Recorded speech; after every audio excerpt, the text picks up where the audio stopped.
বাংলাদেশ হিন্দু ৰাষ্ট্ৰ, পাকিস্তান হিন্দু ৰাষ্ট্ৰ, তাতোতো হিন্দু আছে, কি কয় মুছলমান ৰাষ্ট্ৰ, কিন্তু তাতোতো হিন্দু আছে। বাংলাদেশ মুছলমান ৰাষ্ট্ৰ, পাকিস্তান মুছলমান ৰাষ্ট্ৰ, কিন্তু তাতোতো হিন্দু আছে। আমাৰ দলৰ কেন্দ্ৰীয় নেতৃবৰ্গ অলকদাকে ধৰি, অলকনাথ ডাঙৰীয়াকে ধৰি আমাৰ কেন্দ্ৰীয় নেতৃবৰ্গ সকলোকে শ্ৰদ্ধা জনাই আৰু বিশেষভাৱে ৰাইজলৈ শ্ৰদ্ধা জনাই মই খুব চমুকে আপোনালোকৰ সন্মুখত কেইটামান কথা পাতিব খুজিছোঁ।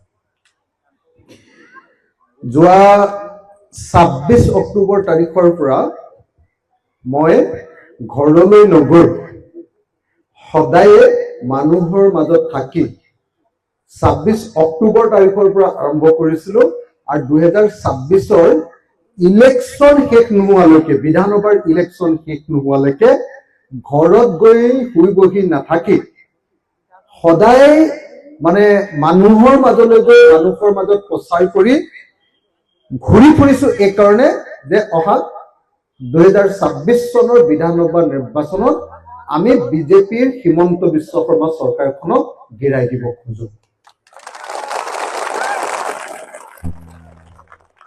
আপোনালোকৰ সাতটালিয়ে প্ৰমাণ কৰিছে যে আপোনালোকে সকলোৱে হিমন্ত বিশ্ব শৰ্মাৰ চৰকাৰখন সম্পূৰ্ণৰূপে গিৰাই দিয়াৰ পক্ষত আপোনালোক সকলো আছে, নহয়নে? শ্ৰদ্ধেয় ৰাইজ, আমি কিয় হিমন্ত বিশ্ব শৰ্মা চৰকাৰখনক গিৰাই দিব খোজো, 2026 চনত পৰাজিত কৰিব খোজো কিয়? প্ৰথম কথাটো হ'ল যে হিমন্ত বিশ্ব শৰ্মাই আৰু তেওঁৰ বিজেপি চৰকাৰখনে অসমত মানুহৰ মাজত সম্পূৰ্ণৰূপে বিভাজন সৃষ্টি কৰি পেলাইছে। বিভাজন, মানুহক ভাগ ভাগ কৰি পেলাইছে। আমি চৰকাৰ জিকাও মানুহবিলাকক এক কৰাবৰ কাৰণে হিন্দু, মুছলমান, খ্ৰীষ্টিয়ান, জৈন, বৌদ্ধ, শিখ, ইছাই, যিমান ধৰণৰ মানুহ আছে চব মানুহ মিলি জুলি থকাটোৱে হ'ল পৃথিৱীখনৰ নিয়ম।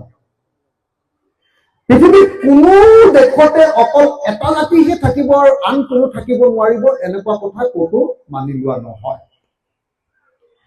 আনকি যিবিলাক দেশত অকল ধৰক যেনেকে ধৰক বাংলাদেশ হিন্দু ৰাষ্ট্ৰ, পাকিস্তান হিন্দু ৰাষ্ট্ৰ, তাতোতো হিন্দু আছে, কি কয় মুছলমান ৰাষ্ট্ৰ, কিন্তু তাতোতো হিন্দু আছে। বাংলাদেশ মুছলমান ৰাষ্ট্ৰ, পাকিস্তান মুছলমান ৰাষ্ট্ৰ, কিন্তু তাতোতো হিন্দু আছে। ভাৰত ধৰ্মনিৰপেক্ষ ৰাষ্ট্ৰ, ধৰ্মনিৰপেক্ষ।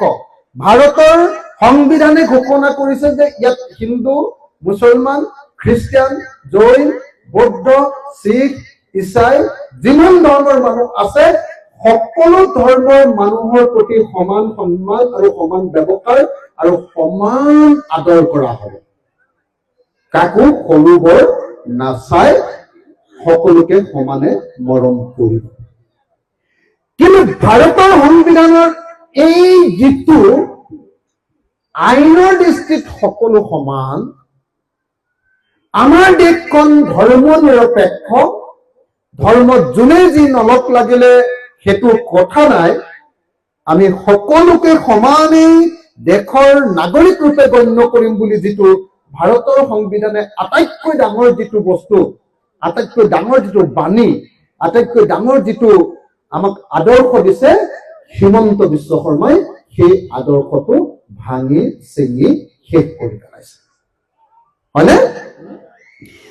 হিমন্ত বিশ্ব শৰ্মা চৰকাৰৰ দিনত এনেকুৱা পৰিস্থিতি হৈ গৈছে যে সংখ্যালঘু মানুহ, মুছলমান, খ্ৰীষ্টিয়ান, এই মানুহবিলাকে সদায় ভয়ে ভয়ে থাকিব লাগে,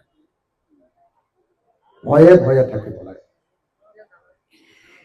যদি কোনোবা এজন মুছলমান মানুহে টুপি পিন্ধিছে, যদি তেওঁৰ মুখত দাড়ি আছে আৰু যদি তেওঁ এখন লুঙি পিন্ধিছে, তেতিয়াহ'লে ইয়াৰ পৰা বালিপাৰালৈ যাবলৈ, বালিপাৰাৰ পৰা তেজপুৰলৈ যাবলৈ বা ইয়াৰ পৰা গুৱাহাটীলৈ যাবলৈ ভয় কৰে, ৰাস্তাত কিজানি আমি কাৰোবাৰ হাতত মাৰ খাব লাগিব নেকি? হয়নে নহয় ৰাইজ? হয়নে নহয়? কোনো পধ্যে কোনো চৰকাৰে এনেকুৱা পৰিস্থিতিৰ সৃষ্টি কৰিব নোৱাৰে। যদি কৰে তেওঁ সংবিধানৰ বিৰুদ্ধে গৈছে, তেওঁ দেশৰ সংবিধানক মানি লোৱা নাই, অথচ তেওঁ মুখ্যমন্ত্ৰী হিচাপে সংবিধান মতে দেশ চলাম বুলি শপত লৈছে। গতিকে যি সংবিধানৰ নামত শপত খাই তেওঁ মুখ্যমন্ত্ৰীয়ে কৈছে, সেই সংবিধানক ভৰিৰে গছকি, সেই সংবিধানক নামানি ভাৰতক হিন্দু ৰাষ্ট্ৰ কৰিবৰ কাৰণে আৰু জাতি আৰু ধৰ্মৰ মাজত কাজিয়া লগাবলৈ চেষ্টা কৰাৰ অপৰাধত আমি হিমন্ত বিশ্ব শৰ্মাৰ চৰকাৰখনক ভাঙি পেলাব লাগে। হয়নে ৰাইজ? হয় নহয়? হয়। 2 নম্বৰ, এখন চৰকাৰক আমি চৰকাৰ পাতি দিওঁ এই কাৰণে যে চৰকাৰখনৰ মূল দায়িত্বটো হ'ল জীৱন আৰু সম্পত্তি ৰক্ষা কৰা। কাৰ? নাগৰিকসকলৰ। নাগৰিক কোন? যিসকলে ভোট দিয়ে। হয়নে? সেই ভোট দিয়া নাগৰিকসকলৰ জীৱন আৰু সম্পত্তি ৰক্ষা কৰাটোৱে চৰকাৰ এখনৰ মূল কাম।